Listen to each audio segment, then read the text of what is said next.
Assalamualaikum warahmatullahi wabarakatuh. Kami dari kelompok 4 di kelas 11 MIPA 5. Pada video ini kami akan melakukan pembahasan materi mengenai haid dan fertilisasi. Kenalin dulu nih anggota dari kelompok 4. 1. Cintami Fitri Kumalasari, kedua Damara Wirajati, ketiga Hanifah Ablina, yang keempat Kaila Putri Anggraini Hidayat, yang kelima Muhammad Abil Abdillah, dan yang keenam Muhammad Rifkil Huda.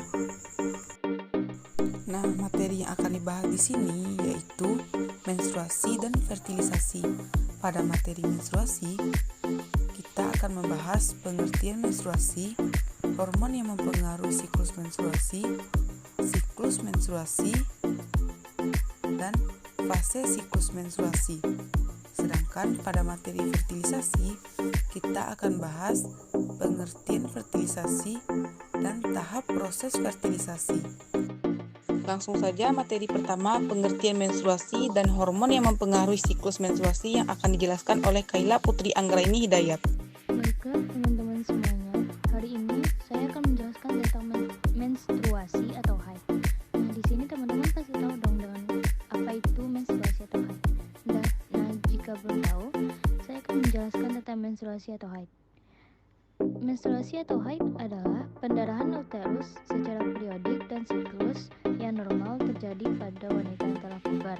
Nah, proses ini pun terjadi dengan disertai pelepasan endometrium.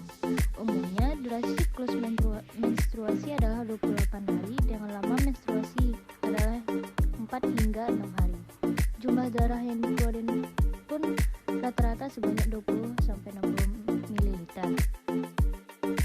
Baiklah, selanjutnya kita akan bahas tentang hormon yang mempengaruhi siklus menstruasi. Di sini ada 4 hormon yang bertanggung jawab untuk siklus menstruasi. Yang pertama yaitu estrogen.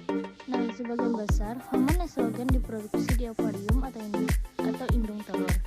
Selain itu, hormon ini juga diproduksi oleh kelenjar adrenal dan plasenta, tetapi hanya dalam jumlah yang sedikit.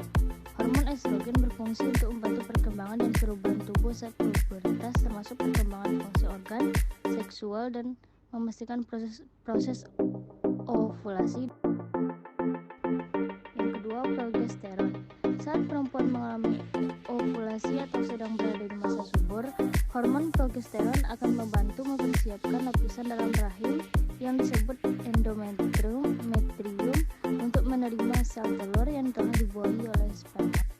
Nah, yang ketiga, follicle stimulating hormone juga diproduksi di kelenjar hipofisis dan berperan penting dalam sistem reproduksi. Hormon ini membantu mengendalikan siklus menstruasi dan produksi sel telur di ovarium. Keempat, luteinizing hormone. Pada wanita bertugas untuk membantu tubuh mengatur siklus menstruasi dan ovulasi. Oleh karena itu, hormon ini juga berperan dalam masa pubertas. Selanjutnya kita masuk ke materi fase siklus menstruasi yang akan dijelaskan oleh Hanifah Ablina.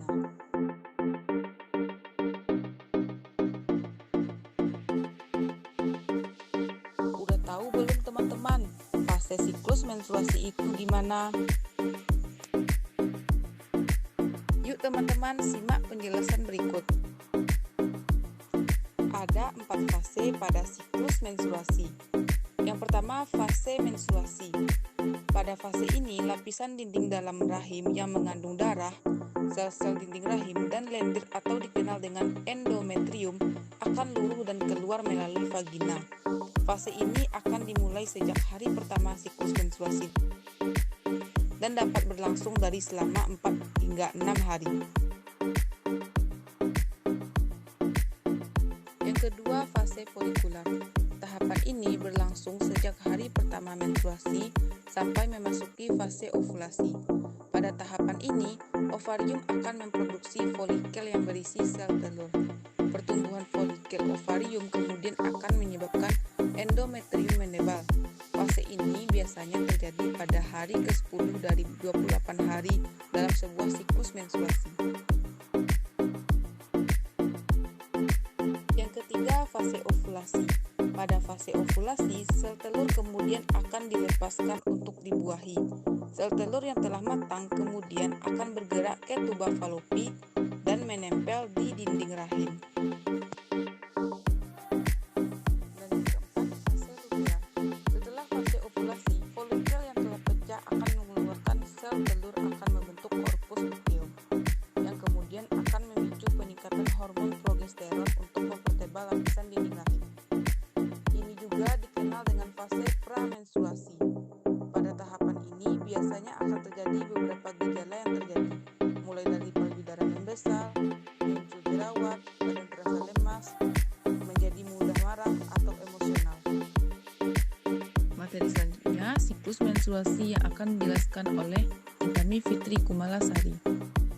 Gimana ya siklus menstruasi? Setelah penjelasan terkait mekanisme produksi sel telur dan siklus menstruasi. Kelenjar hipofisis depan atau yang disebut dengan pituitari menghasilkan hormon follicle stimulating hormone atau FSH. Hormon ini berfungsi untuk memacu folikel dalam ovarium untuk tumbuh. Satu di antara folikel ini ada yang tumbuh paling cepat, sedangkan yang lainnya terhenti perkembangannya. Salon sel telur dan folikel membesar dan pindah ke permukaan ovarium. Folikel yang sedang tumbuh itu memproduksi hormon estrogen. Berikut cara kerja hormon estrogen. Yang pertama, merangsang pertumbuhan endometrium dinding rahim. Yang kedua, menghambat produksi FSH oleh pituitari. Yang ketiga, memacu pituitari untuk memproduksi hormon LH. Keluarnya LH dari pituitari menyebabkan sel telur masak, kemudian keluar dari folikel ke ovarium. Peristiwa ini disebut ovulasi. Setelah sel telur masak dan meninggalkan ovarium, LH mengubah folikel menjadi badan berwarna kuning yang disebut dengan korpus luteum. Sekarang folikel tidak mampu memproduksi estrogen lagi, tetapi mampu memproduksi hormon progesteron. Fungsi hormon progesteron adalah mempercepat pertumbuhan selaput lendir rahim dan mempercepat pertumbuhan pembuluh darah pada selaput lendir rahim. Pada siklus menstruasi, terjadi perubahan-perubahan di dalam ovarium dan uterus. Masa menstruasi berlangsung kira-kira selama 5 hari. Selama masa ini, epitelium permukaan lepas dari dinding uterus dan terjadi pendarahan. Masa sesudah menstruasi adalah tahap perbaikan dan pertumbuhan yang berlangsung selama 9 hari, ketika selaput terlepas untuk diperbarui. Tahap ini dikendalikan oleh estrogen yang disekresikan oleh ovarium, sedangkan pengeluaran estrogen dikendalikan oleh FSH. Ovulasi terjadi pada 14 hari pertama, kemudian disusul 14 hari tahap sekretorik, dikendalikan oleh progesteron yang dikeluarkan korpus luteum. Jika sel telur yang keluar dari ovarium tidak dibuahi, produksi estrogen terhenti. Hal ini menyebabkan kadar estrogen dalam darah sangat rendah, sehingga akibatnya aktivitas pituitari untuk memproduksi LH akan menurun. Penurunan produksi LH menyebabkan korpus luteum tidak dapat memproduksi progesteron. Tidak adanya progesteron dalam darah akan menyebabkan penebalan dinding rahim tidak dapat dipertahankan, sehingga akan luruh dan terjadilah pendarahan. Peristiwa inilah yang disebut dengan menstruasi.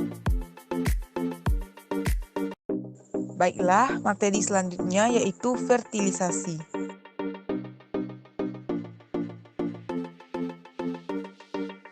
Pertama-tama, pengertian fertilisasi akan dijelaskan oleh Muhammad Rifkil Huda.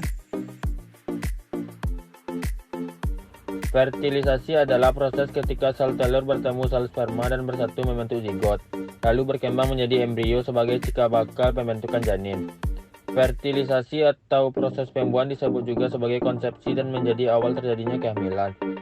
Untuk mengetahui dan menghitung usia kehamilan biasanya dimulai dari hari pertama haid terakhir, yaitu sekitar 2 minggu sebelum proses pembuahan terjadi.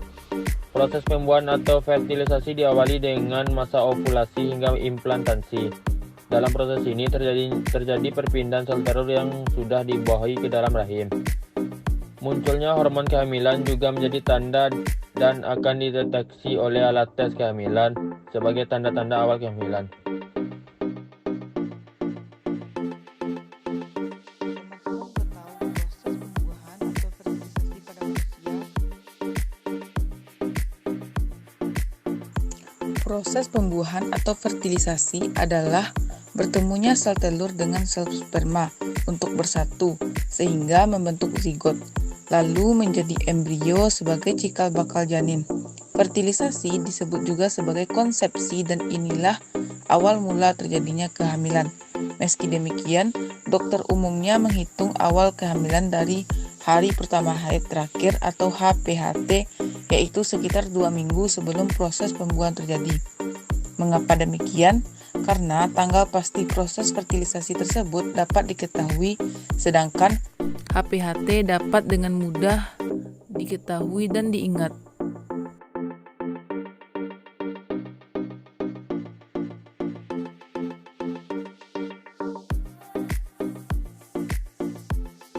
Teman-teman udah pada tahu belum bagaimana terjadinya proses pembuahan?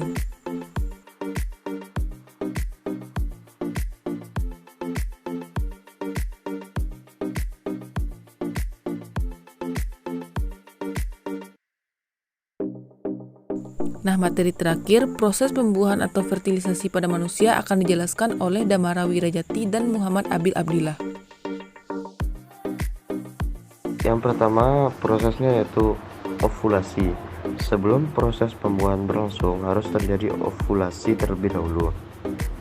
Ini teman-teman yang belum tahu apa itu ovulasi, saya akan menjelaskan apa itu ovulasi. Ovulasi yaitu keluarnya sel telur dari ovarium yang normalnya terjadi setiap bulan. Dalam ovarium wanita ada banyak sel telur, namun dalam setiap bulannya ada satu sel telur yang berada dalam sebuah kantung folikel yang dipersiapkan untuk menjadi matang. Proses pematangan ini terutama dipengaruhi oleh hormon FSH atau yang dikenal dengan follicle stimulating hormone.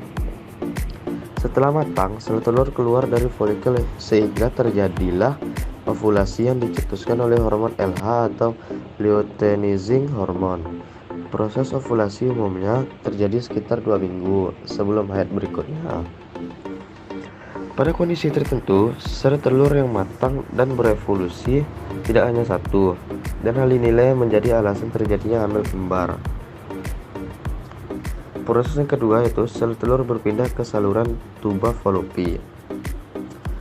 Setelah keluar dari indung telur, sel telur berada di tuba Fallopi dan perlahan menuju rahim. Umur sel telur dalam tuba Fallopi hanya 24 jam, sehingga ia akan mati dan kehamilan tidak terjadi jika tidak ada yang membuahinya. Proses ketiga yaitu meningkatnya hormon. Setelah sel telur meninggalkan folikel, folikel dalam ovarium kemudian berkembang menjadi korpus luteum. Korpus luteum ini menghasilkan hormon progesteron yang bertugas menebalkan lapisan dinding rahim dengan nutrisi dan aliran darah sehingga siap sebagai rumah bagi sel telur yang dibuahi.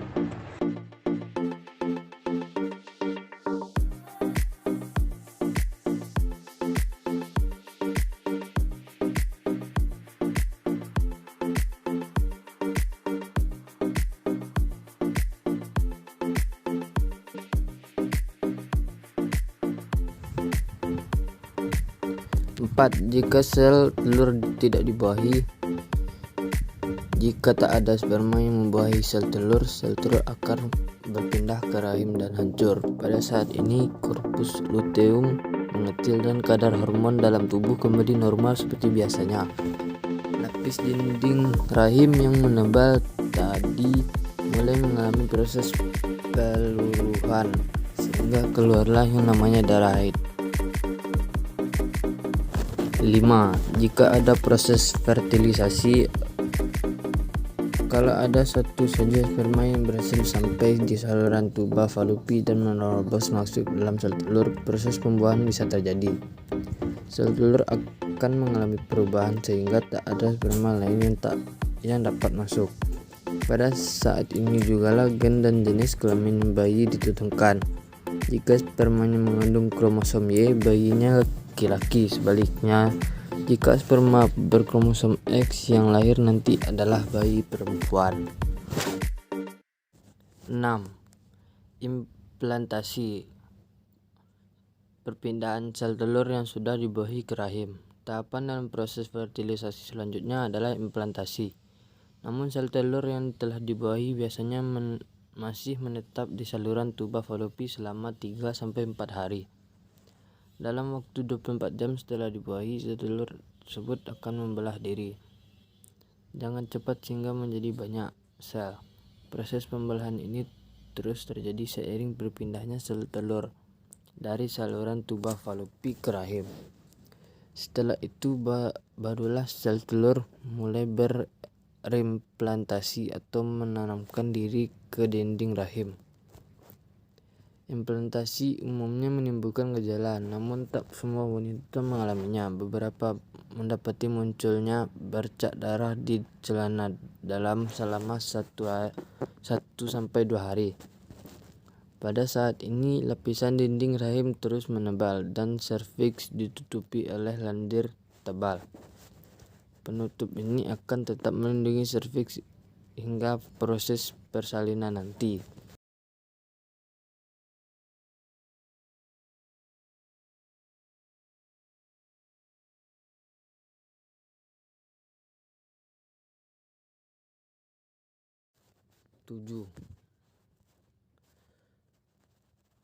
Munculnya hormon kelamin. Setelah implantasi terjadi, tubuh mulai menghasilkan hormon kelamin HCG. Keberadaan hormon inilah yang dideteksi oleh alat tes kehamilan. Umumnya butuh waktu 3-4 minggu dari hari-hari pertama haid terakhir agar kadar HCG cukup tinggi untuk terbaca oleh tes pack. Karena